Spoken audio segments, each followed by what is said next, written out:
It's the flip man. You want some money in your hand? Flipping houses without credit or your cash. Get that bag. You do TikTok now. Hello, guys, and we are live for show number 169. Hope everyone had a great holiday week with family. If you did that thing or whatever, we're live on YouTube, Facebook, Instagram, TikTok, Periscope, Twitch. We're just all over the place. So unfortunately, Adri is not here today. So I have one of my lovely team members with us tonight that's going to help us get this thing going. Jessica, if you'll say hello and take it over. What's up, y'all? I see a lot of people saying that we got ATL on here. They're saying this is their favorite wholesaling channel. Let's see. How can I remove a squatter other than cash for keys? Okay. You hear that, Renika? I did. Okay. All right. You know, that's a good question. You know, because honestly, when squatters know their rights, that's a difficult tenant. That's a difficult free tenant when a squatter really understands their rights. But you know, it's one of those things, you know, depending on how long they've been there, they may have some, what's that one terminology where someone's there for so long it becomes theirs or they can claim it or something. Eminent domain or something like that, or eminent domain, and there's another one with squatters where it becomes theirs. But it's one of those things. I think cash for key. I mean, usually they don't have keys; they just squat. Yeah, they just and so just paying them to move and paying them to leave. It's one of the easiest ways. Yeah. All right, let's see. We got Dallas, Texas here, Houston, Texas, Fort Worth, all of Texas. Yeah, call the names out if you see them. Let's see. Someone said, "Heck, how can I become a squatter?" Just move into a house and start living in it. Yeah. Literally. Squatters have rights. Someone said, I'm 17 years old, going on 18. Do I need to open a checking account for the title company to wholesale? Yeah. I mean, you don't necessarily have to, but I mean, title companies can write you a check. I mean, if you're doing it in your personal name, you know, it can get cut in your personal name, or if you're doing it in the business name, the check can get cut in your business name. But if you want to deposit your check in a bank account, yes, you would need it. But I know there's some places where you can just cash a check, or whatever the case may be. So that's the option if you just want to go to a check cash place and cash your check. But other than that, you may need a bank account. Yeah. Yeah, they'll cash it for that 6 to 8% or whatever the number is. Exactly. Hey, don't ask me how I know. But yeah, but ideally you just want to structure yourself like I said, even if it's just a normal personal checking account, if the check is in your name, they'll let you deposit it in your account. But if it's from a bank, a local bank, you can walk right in there and they'll cash it or whatever. You probably don't want to make a habit of it. If it's over 10 grand, you know, that automatically has to be call signal has to be sent out to the IRS on it or whatever. So but you just want to structure yourself to handle your business after your first deal. Sometimes that may not be possible when you're starting out. You may not have the money to set up an LLC or whatever, or any type of entity. But that's one of them good problems. If you got a check, you need the cash. We'll figure that part out. You know, so what you got? All right. What would you charge to lift the memorandum cloud where the seller made you miss out on $50K profit?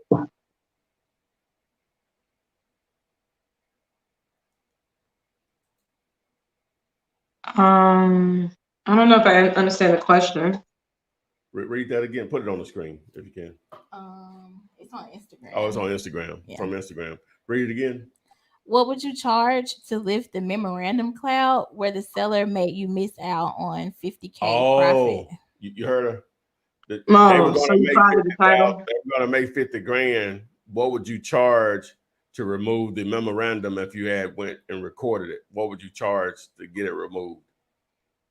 I mean, what was the fee? I mean, what was the profit? 50, What you was gonna say, make? they say 50 grand. Oh, 50. Yeah. You know, you got leverage. Yeah. You got leverage. I mean, at the end of the day, they got to remove that cloud before he can sell it. I know the number I'll start out with. What, 50? 50. How close to the 50 can you get? Yeah. Yeah, that's it. Yeah. Let's stop here. How close can this 50 can you get to? Yeah, that's where I'll start out. Yeah, you got leverage. You really do. I mean, you can. Yeah, it's not a charge. It's, you know. Hey. All right. Someone said, I live in California. What steps should one take to avoid legal troubles as wholesaling is looked down upon here? That's down more upon versus illegal. yeah, it's legal. So that's probably who you're talking to and who you're probably asking, you know, should you do this in wholesaling? Maybe some agents or someone or just someone you flat out don't know anything about it, and because they've never heard of it, they just automatically assume it's illegal or whatever. So my man, stop asking people about something they know nothing about, right? You know, just, educate yourself on my stuff or whoever, and just take action, man. We're not putting this stuff out there. Renikia doesn't want to go to jail. I don't want to go to jail. We're not taking our time out every week. We're not taking our time out here just to actually going live to talk about something illegal. Come on, man. Just think about it now. Just think about it. Right. You know, but you know, a lot of times sometimes it's the way that you explain what you're trying to do. You know, honestly, like I said, explaining a wholesale deal to someone that don't understand it, you're gonna talk yourself out a great deal. It's just something you don't understand. You want to keep it simple. I'm a real estate investor. Some of the properties I may sign to one of my end buyers or something of that nature. At the end of the day, just always consider yourself as a real estate investor. You're not a wholesaler. You're a real estate investor who have wholesaling services, who wholesale. But I'm not a host. You know what I'm saying? So it's kind of like how you explain it, if you are explaining it. But in a lot of scenarios, I wouldn't even explain the ins and out of the wholesale deal and how it's working. You are a real estate investor. And the way that a lot of these contracts are set up, honestly, they wouldn't tell if you was wholesaling or not if you was double closing. You know, so. All right. This came from TikTok from TJK2252. He said he's looking to buy his first property, but he's scared. Do you have any advice? So he has his own money, I'm assuming, if he can clear that up, right, or whatever. So you have your own money. If you have your own money, then you know, what's your end game? Are you buying it to hold, or you're buying it to fix and flip? You know, so that does matter, or whatever. Ideally, you're getting a great deal. So one of the reasons outside of making a lot of money or making profit on a great deal is that if you have a good enough deal, Renikia, you can make a unbelievable mistake and still make money. You know what I'm saying? That's like another reason beyond the obvious of making money is that it gives you what's the word I'm looking for? It gives you additional risk. I guess reduces your risk of losing money the better the deal is, I guess what I'm trying to say, or whatever. So your thoughts? Yeah, I mean, that's what I love about real estate. A lot of investments you really can't pinpoint. You know, you really can't pinpoint the profit margins and exactly what you can make and create in an investment. Some investments are just speculative. You don't know if you start a business, how many people gonna buy your product. But one thing I love about real estate is that it is it's the ability to somewhat control your risk, or like Todd said, minimize your risk, because you put more emphasis in the number. What I love about real estate is that if I know that I pull comps that is within the same subdivision of mine that just sold within the last 90 days, and I do similar renovations, I have the confidence that if I do similar renovation, that my property could sell as well. So what I love about the valuation of real estate, it's all in the numbers. So as long as you are in the money within your numbers, then you can almost, I wouldn't say real estate is guaranteed, because nothing is guaranteed, but when the numbers is adding up, it's just a matter of time for you to be able to really reap those benefits. So put more emphasis on the numbers, not the house. I don't care how pretty it is, anything. Put more emphasis on running your numbers and making sure your numbers is accurate, making sure that there's a large profit margin on paper. And one thing I know about fix and flip, if your profit margin is kind of slim on paper, it's going to be non-existent once you start tearing the walls back and things of that nature. So you want to be all the way in the money on paper, to the point where if I mess up, I still land on my feet. And that can be done within the numbers.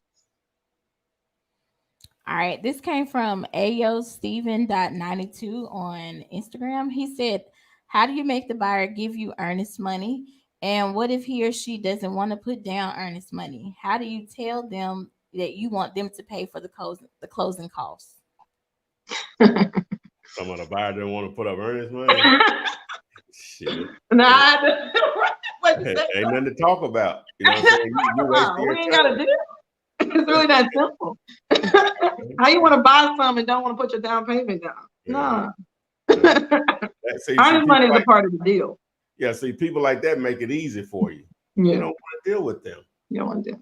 Yeah, they make it easy for you. No. They don't even understand real estate business at that point, because there's no real estate contract that has a, 99% of 100% every contract is going to have that earnest money, regardless you put it down or not. Every real estate transaction should have that earnest money. So that lets me know how serious they are. You don't want to deal. Yeah, it's negotiable, but that's not something I'm going to negotiate. You know what I'm saying? Everything's negotiable, but that's like the biggest red flag you can start out with, or whatever, especially if you're a newbie and somebody talking about they're not gonna put up any earnest money or whatever. So they're not putting it in your hands. A lot of times they put it in someone's hands that they trust or whatever, or some reputable company that they know of or whatever. So title company or attorney. So, but that's like a deal breaker. There's no question when you host. Right. So, yeah. And how you get them to do it is a given. It's not even a question. I'm not asking anyone, are you putting up earnest money? I need $500 earnest money. Sign right here, and you keep it moving. I need it's just you let them know exactly what is needed to secure this contract. If you're okay with $100, or they talk you down to $100 earnest money, that's what you secured your contract with. But at the end of the day, it's not a question, it's a given, and it's a statement in the conversation. The earnest money is $500. That's it. All right, this came from C Bean Baby on TikTok. She said, "Are you guys willing to JV?" Yeah, I'm sure Renika is, but you can. I'm putting it on. As you said, it's on TikTok. Yeah, but if you go to YouTube and do a search for Flipman 50/50, I have an option that you can do that if you have a property under contract. It's off market, right? And my definition of off market, if I Google the address, I don't find it anywhere for sale online, and you're dealing directly with the owner. So, and it needs to be a great deal. So if you're not sure about if something is a great deal or not, there are videos on there to help you understand, if it is or not. So then you submit it to the site. We take a look at it. If we can go about it one or two ways. We can do 50/50, based on the price you have it on the contract for, or you can give us a price. And if we like that price, anything we make above that, you keep what you gave, what price you gave us. But yeah, just go to YouTube, do a search for Flipman 50/50. Plus, if you're on YouTube, we're about 15 minutes in, 14, almost 15 minutes in. You can see the banner on the screen also. All right. Dave Digital on YouTube asks, "What's the best way to find the actual value of a piece of land, seeing as there are less comps compared to residential properties?" That's a good question. Valuing land, I probably reference the property taxes assessor's website, because on every property record there is a land value. I don't always agree with the value of the whole dwelling, but I will always somewhat reference the land value that's in the tax records. What do you think, Tom? Yeah, that's what I was about to say. The land, a lot of times it doesn't have enough activity to really pull comps. It's just different or whatever. So, so the residential side of it, a lot of times just the simple thing to try to create some value. You start out with what the county says assessed for. So if that's $100,000, I'm going to try to get it for 50,000 or less or whatever. So the advantage that land has over houses in a lot of situations, not always, is because with houses, sometimes the seller won't give you access to the house without them being there, or the house may be rented, or the seller themselves the owner of the property may live there. So now you got to manage getting the buyer in and all that stuff or whatever. But with land, unless there's a fence or some type of barrier around it, the door is always open. So, you can just send a buyer by there without having to actually be out there with them, or the seller being out there with them or whatever. So that is one advantage that land has over houses in a lot of cases. So, but yeah, it definitely can be wholesales for sure. It just you may not have as many ready buyers, depending on where it is. Of course, location, which is always with real estate. So, All right. And sometimes when you're dealing with land evaluation, sometimes you got to think it all the way through. Like, what can you really build on this land? And work the numbers backwards. Okay, if I can build a $300,000 house, how much that would cost me to build it? Depending on the cost of the building would determine how much I should be paying for my land to really meet that end goal. So sometimes you can just work it backwards based on what can be built on the land. Oh, and I forgot to tell you guys, if you want to ask your questions live on screen with Renika and I, you can go to comps101.com. That's comps101.com, and we'll get you on. Go ahead. All right. This one's from Terrence Drew on YouTube. He said, "What's the best way to find good deals if you can't drive for dollars and you're very limited on funds? I have PropStream and I got a list of people to call, but every time I try to comp, the ARV is too low." He said, "What's the best way to find a good deal if you can't drive? If you can't drive for dollars and have very limited funds." You know what? I actually I'm partnering with another service that's similar to PropStream, even though y'all I'm strong there. PropStream does a lot of things, but this particular app, it's more catered to someone like yourself that can't drive for dollars. It'll be basically a virtual driving, I guess you would say, a virtually searching, the way the app is set up. It's already out there. It's ready to go or whatever, where some of you all may be familiar with it already, but I'll probably do a video the next couple of days on it. But it'll definitely, for someone like yourself, it's affordable too.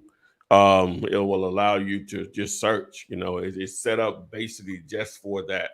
Even if you have a car, obviously, but it allows you to just search neighborhoods for vacants, pre-foreclosures, or whatever. Which again, you could do that on PropStream, but it's really not set up to do that specifically. It's more robust. It has so much in it. Whereas this is sort of more niche-y, and it allows you just to hone in on that particular way of finding deals or whatever.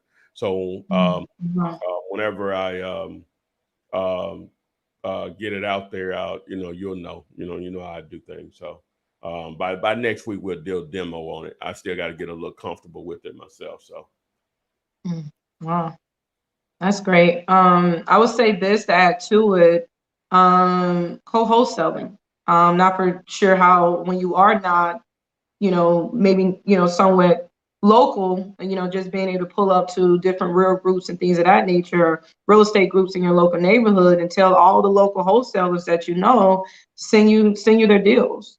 I'm at a point now, I probably get about 20, 30 deals a week, just from, other wholesalers, so once you position yourself in that way, you'll begin to get these deals just from other wholesalers. And you have to make split a fee or two, but if you don't have time to really get out there and do that, and they have time to find the properties, then where your not expertise, but where your value would really lie is having the money lined up. So if you already have the money lined up, and then finding other co-wholesalers who may have the time to really go out there and really fish for those deals, you all can really create, a match, doing it that way as well. All right, this came from one the Dunn underscore on Instagram. He said, "What do you do with the seller that says they want to sell, but they still give you the runaround and delay putting things on contract?" Mm-hmm. It's a numbers game. When you merge yourself in one deal, you are subjecting to getting jerked around a little bit. You know what I'm saying? Because it's like you're putting so much emphasis on that one deal, and so I would say focus on deals, and always keep that properties as a sticky. Hey, I'm just following up with you. I'll let you know I'm still ready to go. So whenever you're ready to put that on paper, let me know. But most importantly, you're not waiting around for anything. You have 10 other deals that you're dealing with and can go see. So, just understand wholesaling is a numbers game too. So don't get so bombarded on one deal that's jerking you around a little bit. And take your control back by hedging your deals and having multiple deals going at one time. But there's nothing you can do. I mean, the seller has all the power. I mean, if they don't want to really put it on paper, all you can do is keep calling them, begging them somewhere, tell them, that you're ready to go. But that's their property. They control that. So what do you say, Tom? Yeah, she basically just saying follow up, but you're not going to fall in love with that particular deal. You're going to try to have as many going as possible. But if you do this long enough, you'll know it's nothing for a deal to fall through the cracks or whatever. So you want to have as many deals going as possible. You don't ever want to fall in love with a particular property. And like they haven't told you no. So yeah, you forced to follow up if you're real about it or whatever. So you just stretch out your follow up, maybe every couple of weeks, maybe once a month, and sometimes they'll call you back as long as you're being nice, build some rapport. Normally they're going to follow up with you, and because obviously they're going to have more options than you. So just make sure you're doing your thing, being really nice. You should be with everybody, and and the numbers will take over on that. Sometimes they're just uncomfortable. You never know what's going on in someone's life, who else is in their ear that they're not letting you know about or whatever, and so you just never know. So, but follow up is the key there. So.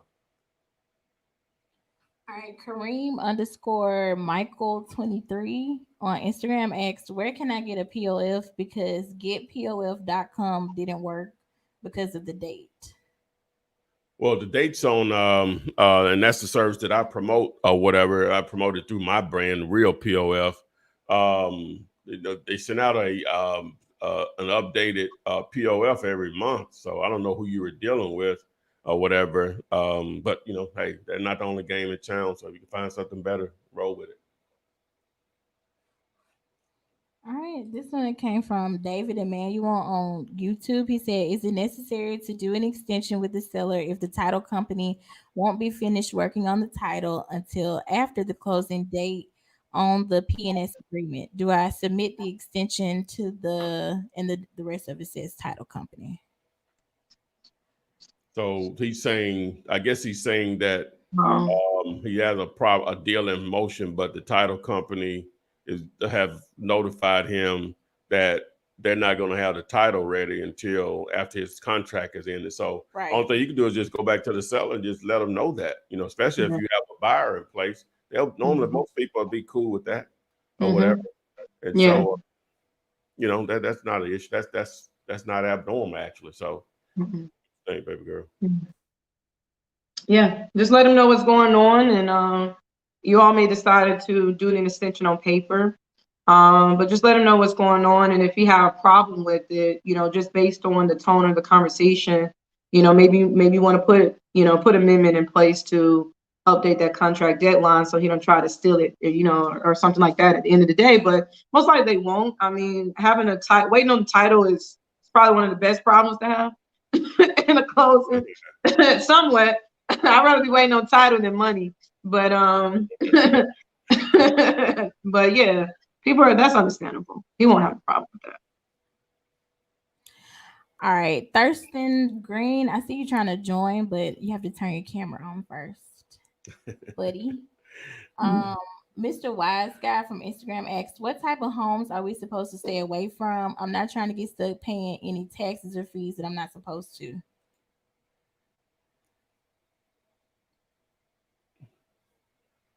He said, what type of home should we stay away from? He's not trying to get stuck paying any taxes or fees that he's not supposed to. Right. Now, you're talking about in a wholesale position. None of that's your concern anyway. Right. Outside of your income taxes. Yeah. But other than that won't apply to you. And even if you were buying a house, it's not a clear title if all that stuff isn't cleaned up before they transfer ownership. Right. That's the title company / attorney's job to make sure that seller's producing a clean title or whatever. That's just the way real estate is. You're not, so that's one of the reasons why when someone says, well, they have a quick claim deed, yeah, you can do it, but you still need to go through the proper process of title or whatever. And if you still do it, then you know what's attached to it. And so it's going to be hard for you to convey or sell the property because that stuff wasn't cleared up. So that's the gray area and why quick claim deeds are can be dangerous because you didn't go through the proper process of clearing up whatever was attached to the property in that previous owner or whatever. So, but you don't have to worry about that. That's what you pay title companies, attorneys for, to make sure all that stuff is handled. Right. And you're running a business, so I don't want us to be scared of taxes and fees because we're running a business, and when you're running a business, that comes with it. So it's the cost of doing business. So just be mindful. Don't allow that to deter you away from making money because of the taxes that it must be paid on the money. Because a good tax accountant will show you how to maneuver. So that's just part of doing business at the end of the day as well. All right, Alexis Claiborne from YouTube, she said that it's called adverse possession when a squatter gains. That's what it's called. I say intimate. Yes, exactly. And there's some major rights for squatters where they can take control of your whole property if they squat for a certain amount of time. Yeah. Lawful ownership, that's exactly what it is. Absolutely. That's exactly what it is. Thank you for that. We have the smartest, what's the other word? The smartest, most informative watchers, I guess that's the word. Tune in. Investor partners. Yeah, in podcast world. So thank you, man. What was her name? Alexis Claiborne. Thank you, Ms. Claiborne. That's it. Thank you. That's exactly what it is. All right, Rick A. Pina from YouTube said, I come across a lot of houses with a lot of taxes owed on them. How can I capitalize on them? Can I just pay what they owe and make them mine? That's kind of what y'all were just talking about. Those are foreclosures. You can buy them at the county, tax liens and tax deeds. You can buy tax liens and tax deeds from the county. Every county and every state is different. Here in Georgia, most of the metro Atlanta area, our tax sales is every first Tuesday of every month. Some counties is once a year. So you have to call down to your county and determine whether their tax sales. And that's exactly how it is. You just buy the taxes, Some states you buy the deed, so you can take possession from day one. Other states you buy the tax liens, and you have to wait like a year, a day, or some states it's 3 years before you can take possession of it. So. Right. Yeah, make sure you understand the process Yeah. of how you can gain ownership with those. This one came from Instagram. She said, "Is it illegal to cold call? Should I text first, or can I go ahead and call? And also, what's the mistakes to avoid as a first-time wholesaler?" Well, it's not illegal to make phone calls or text messages as long as that number is not on the DNC list, the do not call list. So to answer your question on that, as far as the mistakes you should avoid, there's plenty of stuff you should avoid. But I guess if I just had to say some stuff off the top of my head, the first mistake you can make is listen to people that don't know what they're talking about. As far as the business side of it, making sure that you, when dealing with sellers, that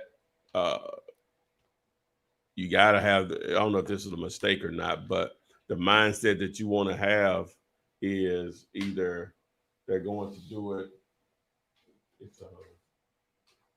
it's power down. I got it. Okay, got it. Okay. Either they're going to do it your way or the highway. You want to have the mindset. You want to be nice and make sure you're building rapport, but that you got $10 million in the bank. You don't care if they do it or don't or whatever. So, you got to control. Basically, what I'm trying to say is you got to control the deal or whatever. I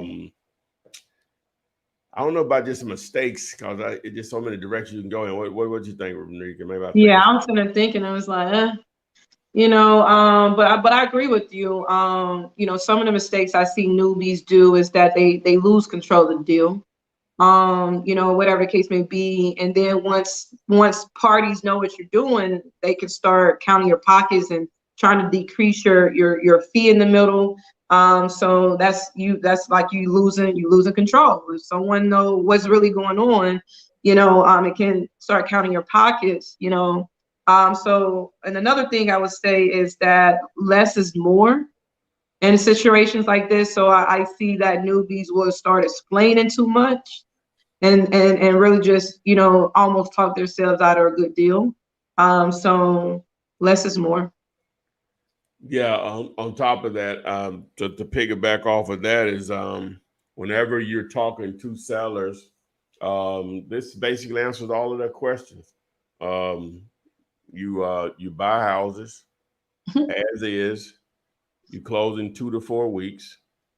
You pay all closing costs minus any unpaid taxes, mortgages, or liens. That pretty much answers all the questions. Sometimes people may ask you, how long have you been doing this? Normally, they don't get into that, but if they do, you tell them I just started. Hey, I got some money. I want to put it somewhere. What's the name of your company? Tyrone Taylor. That's it. It's okay to say that. If you don't have an entity established, people buy real estate all the time in their name. So, no big deal. Confidence. That's it right there. Not being confident. Not being confident in your conversation, not being confident in your stance, being willing to walk away because you got $10 million in your bank account and you wish they would. You know what I'm saying? Like that. And you ain't got $10, but hey, it's what it is. I don't want your house anyway. You know how to. We do it like that. Knowing you need the house, but hey, they don't need their own raggedy house. Y'all don't know how we do, y'all. But yeah, it's that level of confidence, and it is because it's a numbers game. There's a million houses out here. I don't need your house. There's the next one who understand what I'm trying to do. Next. But confident, just knowing your stuff, being confident in your approach. All right, this came from Alexis K on YouTube. She said, "Can you explain opportunity zones for first timers to buy in or avoid?" Alexis K. I like that. I guess I can start that off. Opportunity zone is not something to avoid. It is areas that have been pretty much redlined by the city or the state, to basically tell investors that, hey, this area that has been redlined by the state is really prime real estate that is have very high crime and things of that nature. So the value of this real estate is low, but the true value, I mean, the as is value is low, but the true value of this red line real estate is very valuable to the state. So they redlining it to attract investors to be able to come in and give them incentives by coming in to gentrify these areas.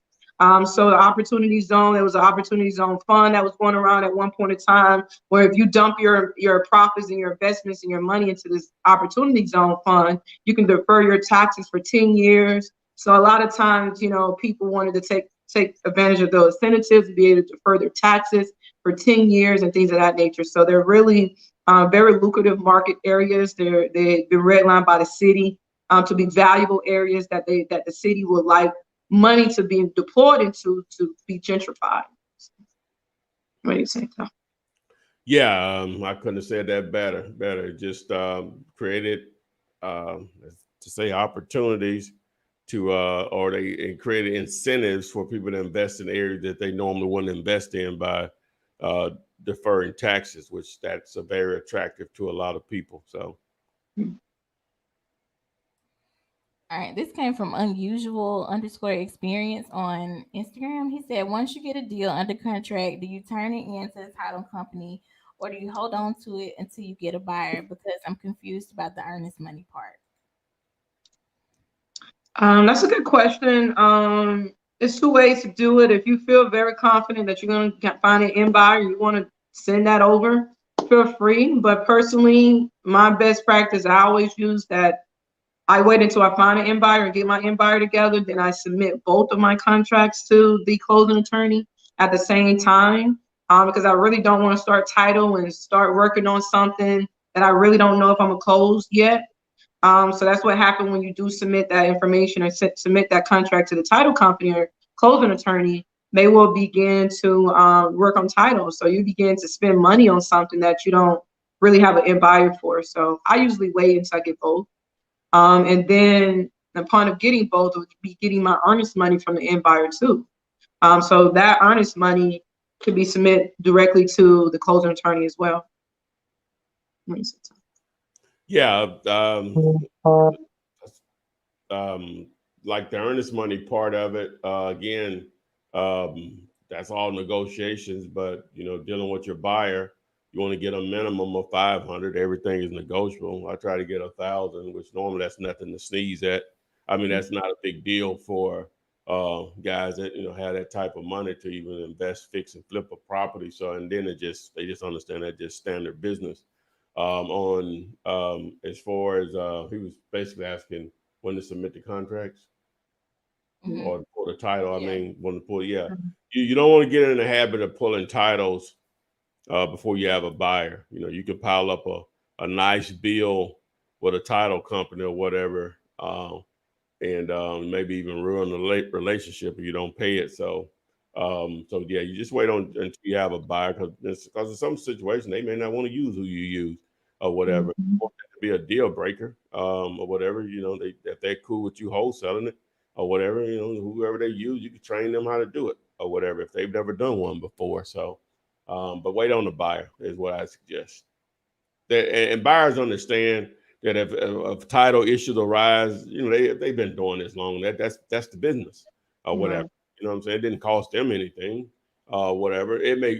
A lot of times, let me just say, it may have cost them to pull the title, but they understand sometimes that's why a deal will die. And the reason that you are pulling the title is so you don't get into something that's you can't do anything with. So that's standard business practices. So anyway. All right. Billy Hunt on YouTube. Can you ask your question again? Because I don't see it. I know you said you already asked it. It's not that I'm avoiding you. It's just, I'm doing it for 3 platforms. And Irene Royal, she asked, what's the best way of wholesaling a bank-owned property? Hey, sis. If you're gonna do it, you'll have to double close it. You'll have to double close it. Bank-owned properties, their asset managers have to approve the HUD and all types of stuff, and most likely they won't approve a HUD that most likely they will not approve a HUD that has that assignment fee on it and stuff. So you usually just got to double close it.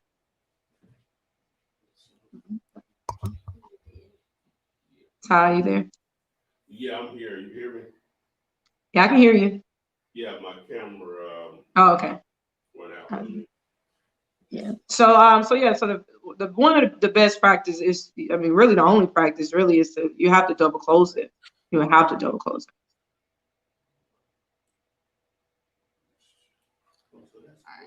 I'll go ahead and ask the next question then.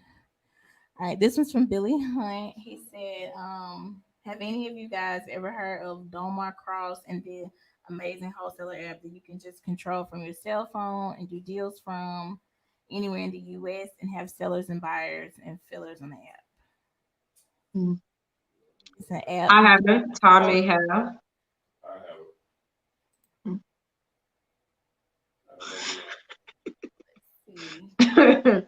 If that app does all that, you know, everybody be wealthy. But I know I haven't heard of that app that you can. That's a good app though. They do have that. I am McCall on Instagram asked, how thirsty for a deal should you be with a motivated seller? Thirsty. How bad you want it? Like sand in your mouth. Dry. I need it. Fiend. I need that, sir. Yeah, this is your livelihood. You know, I mean, when people who full-time investors, you know, it's a different level of aggressiveness, you know, but you know, you can't be overly aggressive to someone who don't want to buy. I mean, who don't want to sell. But if you trying to sell, then you got to jump on it. White on rice. Oh yeah, the sand in your mouth. You want to be hungry. Absolutely. Even I mean, though you can call it thirsty. You can call it all these things. I call it getting paid. Hey, you know, that $10 million mindset, but you got to also have that mindset that you're out there under a bridge. Absolutely. Back against the wall mindset. Mm-hmm. All right. Hey, you're not going to be able to you and your family out there on the bridge, and it's supposed to be 28 tonight. And the only way you're going to get them off on that bridge, you got to close these deals. You got to get aggressive. Yeah. Your wife, your wife out there, monitor growing. I don't know how much more of this I can take under this bridge. Yeah, you got to be left on the bridge, just like that. About to be literally you and your whole family. But if she out there under that bridge, you might have you a real one. Right? She a real one. She willing to, hey, we about to start a fire. She willing to go get some logs. Oh yeah, that's a real one right there. Hey. It's seriously, but you know, I think true successful people, there's a certain level of tunnel vision. There's a certain level of somewhat aggressiveness. Like true successful people are very, I wouldn't say aggressive, but they aggressive. You know, 90% of their day is going towards what they need to be accomplishing. So it's a certain level of focus, a certain level of tunnel vision, and a certain level of aggressiveness you got to have to be successful. Yeah. You know, especially in a saturated market like real estate in a lot of areas. Yeah. Okay, there are a bunch of people on TikTok asking if you offer classes and how much that costs. Can you mentor them, etc. Well, yeah, you can. What's that? Not on what's the name? But yeah, you can just DM me on Instagram, and you know, I'll send you I can put my phone number up here on the screen or what's the name, but if you're interested in that, I will put the number out there right now, but people will start calling right now. We're live. So, yeah, just DM me on Instagram. Same thing is on Instagram, ask Flip Man or whatever. I'll send you over that option or whatever. So, but in reality, everything you need to know is on my YouTube channel for free. over 500 plus videos. It's really all there for free. Plus, we answer questions on a daily basis. If you post your questions in the comment section of any video. So, but to answer your question, I do offer. So. All right, Domain 007 on TikTok said, if the property I got under contract has liens, is it my duty to find out and tell the buyer?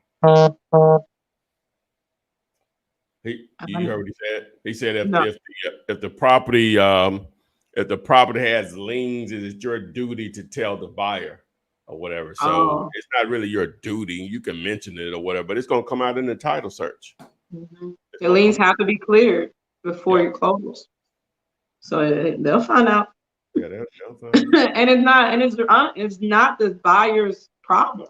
Unless they really want to buy it and they're willing to help pay the liens off just to get it. But it's not the buyer's problem. It's really the seller's problem. The buyer doesn't have to pay for any of those liens. You know, the seller would have to clear their own liens in order to really convey a clear title. So, you know, it's really an understanding that the seller need to have that they got these liens, and you need to make sure they have enough money to cover those liens to convey a clear title. All right, Kenneth Big Time 123 from YouTube said, "Hey, Flipman and ladies, what contract do I use to purchase a property with the seller doing owner financing?" Well, any purchase and sales agreement will normally work, you know, depending if obviously the terms are pretty simple or whatever. It's really not the contract per se. And I guess you could write up one that's for owner finance terms. I'm sure some templates out there. But you can take like my free contract that I give away, and you just add an addendum or an exhibit A to it, spelling out the terms. You know, see exhibit A, see addendum. You know, just on the first page of it and whatever, and it'll spell out the actual terms. The purchase and sales agreement is only just to initiate the transaction. It's not going to close the deal. That's not going to be the paperwork that you sign to take on that note, or the seller, you know, providing whatever terms you all agreed upon or whatever. That's all going to happen at the closing table if it's done that way. So, so you just add an addendum or an exhibit A to explain, you know, what the terms are that you all have agreed upon. So.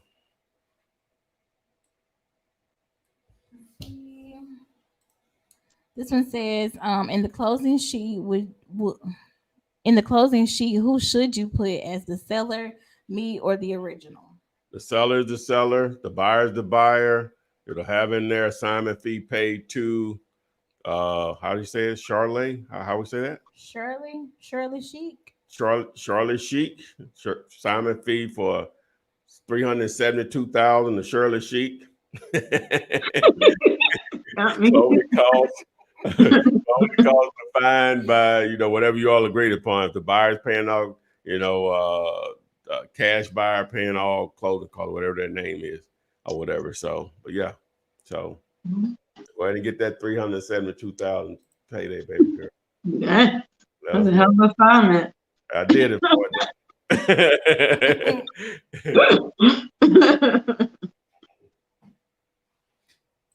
How do I value a commercial property in order to make an offer? I can't find anywhere to run comps. A commercial valuation is a little bit different from like comps and things of that nature. So, I mean, they take an income comparison approach. You know, there's about 3 or 4 different commercial valuations, really about 5 or 6 commercial valuations that is used. That is not the same as finding comps like we would find a residential property. A lot of commercial properties are evaluated based on the income that it produces. Yeah, just to back Renika up, it's not the same as houses. So you just let that go. Because houses are houses, but commercial, you may have office space, retail space, medical office, I guess hospitals or whatever, hotels, motels, self-storage, industrial, warehousing, vacant land, of course, commercial. Did I leave something out? Retail, shopping centers, you know, I guess that'd be retail space. Single tenant, whatever. It just goes on and on. But at the end of the day, most commercial real estate is evaluated on either the income it is producing and or what it can produce. You know, and that's how they'll evaluate it. So it's not as cut and dry as houses are, you know. So let's see. How do you check to see if the title is clear or not? how do you check and see if the title is clear? Well, one thing I'm really good at is staying in my lane. So you send over the title you send over the purchase contract to the title company or the closing attorney, and that's their job. Their job is to pull title to make sure it's cleared or not. And if it's not cleared, it's their job is to tell me what liens is on there to be cleared. So it's not something that I have never taken the time out to pull title. I have always allowed the title company or the closing attorney to do that. Believe it or not, I was a dumb you-know-what to try to actually do that one time. It's doable though. It's honestly, you just go down to the county and really can pull a title. Yeah, it sounds like that. That was terrible. I'm good. I'm not wasting my time. I wasted my time. I don't even know why I did that. I'm trying to remember why I even did that. That was. You can close it by yourself. Like, that's about an hour of my time I won't ever get back or whatever. So, but no, just let the professionals handle what they do. Let them do their job or whatever. You know, it's not like one of those things where, hey, you know, of course you could take your car to XYZ Toyota dealership and let them service your vehicle, but yeah, you may be able to change your oil yourself or whatever. It's not one of those things or whatever. Because even if you know how to pull a title, you still want the backing of title insurance, right? That's the next layer of when a title company pulls title, they also are going to insure their work. You know what I'm saying? You may know how to do it or whatever, just for preliminary reasons, but it's still time consuming or whatever. You can have, if you're in real estate, we're not selling pencils here. That's better use of your time, right? You know, for that $200 or $300, that's better use of your time, whatever. So, yeah, you let the professionals handle that, my man. Yeah, I'm assuming that was a male. Yeah. Okay. All right, this person, I'm gonna put them on there as I read them. He said, what happens if you get a house under contract but can't sell it? Do you need any capital beforehand to get a house under contract? Do you need any collateral? Let's do the first one. What was the first one? First one is, what happens if you get a house under contract but can't sell it?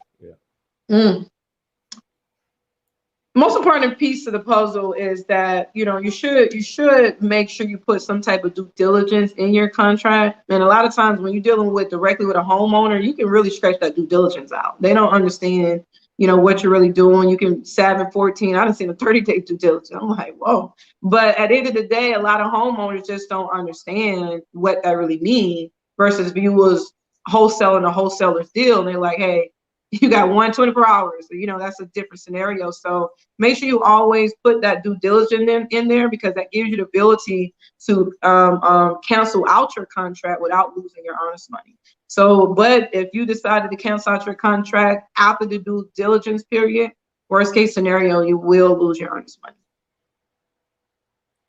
Boom. Yeah. So, you go back to the seller, ask them one more time. They give it to you. Hopefully you get a price reduction. Go back to the seller, ask them more time. They don't. If they don't, if you're outside of your due diligence period, they're going to keep your earnest money deposit. Basically, what my girl just said here. So, what was the next question? The other one was, do you need any capital beforehand to get a house under contract? Do you need any collateral? Not for wholesaling. I mean, you need some money to do your earnest money, maybe. But not for wholesaling. Wholesaling, you do not need cash, collateral. I mean, there's plenty of people on wholesale to deal without even putting up their own earnest money. I think every real investor have done that. Real wholesale investor have done that, where you didn't even have to put up earnest money, your own earnest money. You use the buyer's earnest money. No, as a wholesaler deal, no, you do not need cash nor collateral. No, to put anything in a contract, to close it. If you're looking to do a fix and flip or something of that nature, you're looking to take full possession of the property. Yes, you do need some type of, not necessarily collateral, because the house itself is its own collateral. But, if you want to take possession of a house, in wholesaling, we are pretty much is assigning our contracts. We really never take full possession of a house. But if you're looking to take full possession of the house, yes, you would need some type of cash to close it.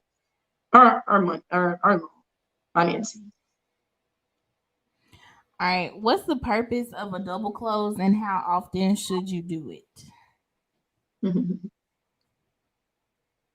I like double closings because it doesn't expose your fee. It doesn't expose your deal to both parties. So it gives you privacy, to be able to, flip out your deal to both parties without, they really seeing exactly the ins and out of how you structure your deal. So to me, it gives me privacy. But you don't have to do it that way. I just prefer to do it that way because I don't like to have to explain to no one why I'm making $20,000 on a property that I haven't put any money into. So I would rather just double close it, and that leaves you not having to explain a lot of things. But double closing it, in some scenarios, you just need to double close it. There's someone that asked about closing a real estate owned property, a bank owned property. That's one of them properties you just gotta double close. But you don't. It's really your, whatever you want to do. You can double close, or you can just do one closing with your assignment on the HUD. So it's really your preference in some cases. What do you say? It's just a preference thing. As Eric she explained it well, is that it allows you to cut down on any possible confusion. I normally do assignments. That's my thing. I just go in and walk in. If everybody's there, hey, this is my partner. Larry John, or meet Mrs. Joe the seller, or whatever. Boom, sit down. Everybody get what they agreed upon. So but obviously both work. Right. Boom. I'm gonna throw up your info, Renika, if you'll tell the people, what some of the services you offer or whatever, as far as on the finance side of the game. Awesome. Well, always, I'm such honored to be a part of the Flipman Show. My focus on being a part of the Flipman Show is really creating and bringing that creative financing to the table. At some point in time, you do need some type of financing, or you just want to take your business to the next level, or you want to, invest into all the resources and products that you need to just, successfully wholesale. So we provide different financing options to help facilitate your real estate business. If it's, just looking for some unsecured capital to invest into all the wholesale products and the resources that's out there to help you. Or is it to offset some of the down payments and closing costs and start your rehab on a fix and flip? At the end of the day, we have all those financing options to help you take your real estate business to the next level. And if you are interested in funding or any funding options, we have unsecured financing up to $150,000, fix and flip funding, new construction, buy and hold funding, and things of that nature. But if you are interested, go to findmynextdeal.com, or you could connect with me via Facebook, Instagram, or email me at funding@fkfinancials.com. All right, guys, we really, really appreciate everyone that has joined us tonight. Really appreciate Jessica helping us out while Adria is out. Thinking maybe one more week, I'm not sure, but she did a great job. Make sure you like this, share it with 3 people, get them to share with 3, and you know the rest. So again, we really appreciate you showing up for show number 169. As always, we glad Renika could join us and share her expertise from the ATL. And again, you can always post your questions in the comment section of any of my YouTube videos here. We answer those on a daily basis. Make sure you follow me on Instagram, TikTok, Twitter, Facebook, the group, You can go there. For the people that are helping each other on a daily basis, you can just look up Wholesaling Real Estate with the Flip Man. Don't forget about legality.com. You can get my copy of my free contract there. You can fill it out, download it, print, email. Also, the free calculators there. And don't forget about the 50-50. If you want to partner with us, got a deal on the contract, a great deal. We would love to place a cash buyer with us with your deal. Let's make some money together. And you see, I popped off the screen again, but I'm sure you can hear me. I guess I didn't charge my camera up good enough. So we'll get on out of here since we have some technical difficulties. And we'll see you on the flip side. Flip man, it's the flip man. You want some money in your hand? Flipping houses without credit or your cash. Yeah.